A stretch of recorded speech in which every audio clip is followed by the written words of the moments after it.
I didn't choose to be abused, neglected, or abandoned. I lived my life without hope, with no promises of even the next moment in my life. I think my casa has shown me a road to hope.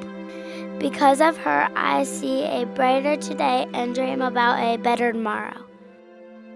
So a number of years ago, I gave a heart just like this to a little girl. She was 8 years old, and I was working with her because she had been badly abused by her mother.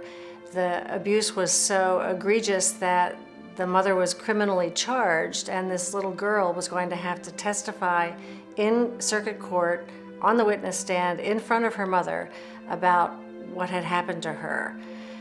And so the day of the trial, the prosecuting attorney and I went to pick this little girl up at her foster home, and we're in the car, and I had wanted to give her something, some like little boost of confidence. And so I had these hearts. I had about 6 of them that I had bought one year to put on my Christmas tree. And so I got one out, wrapped it up, and gave it to her in the car. And I said to her, this is to let you know that we care, but also to give you heart to get through this tough day. So we get to my office, and this little girl asks me for a safety pin.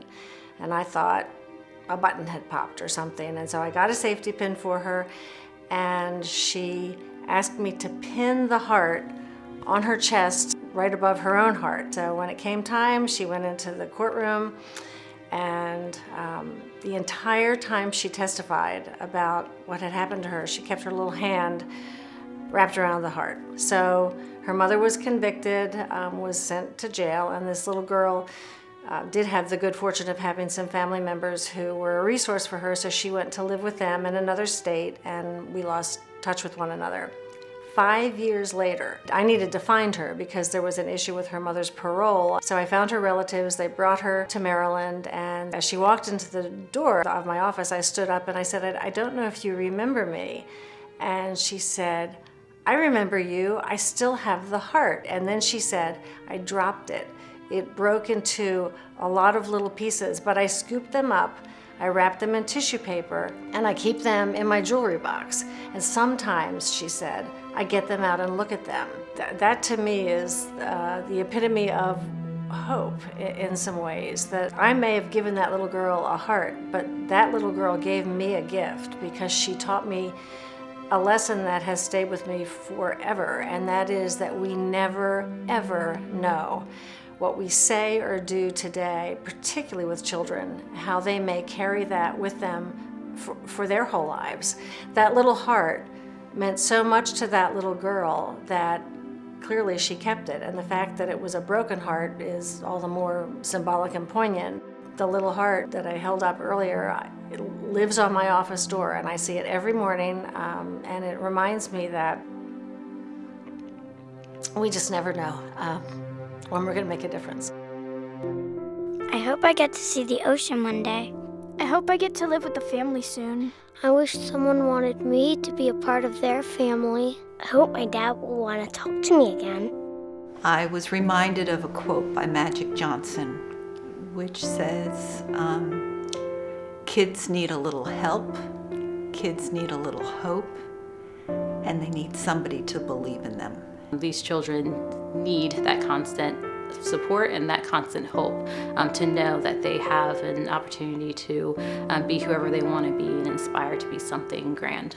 I believe, because hope is expectation, that the child is just longing, wanting, thriving to be a part of a family. Home is where there's compassion, where you can be yourself, where you're loved unconditionally, and I think that's essentially what children in a foster program desire. We are one of the pillars of helping these children navigate some pretty tough times, but we are doing it a different way. We're advocating in a courtroom. We advocate for them in the schoolroom. We advocate for them in the therapy room. We advocate for them in a bunch of different aspects of their lives. And that, to me, provides hope to the child because it's a consistent adult who is there for all the right reasons, looking to help them in any way possible. We meet children who are steeped in fear, Hope and fear can't occupy the same space. You have to invite one in, and the other you need to send away. We unconsciously invite hope in, and fear goes away. It also gives them a sense of belonging that they clearly don't get at home. And what more could a person want to do for a child than to help them feel whole? I hope I can visit my little sister soon. I hope my next parents won't hit me. I really hope I'm happy soon. I hope I get to eat every day this week. Most of us have absolutely no idea the mental, the physical, and the emotional adverse conditions that a lot of these children live in.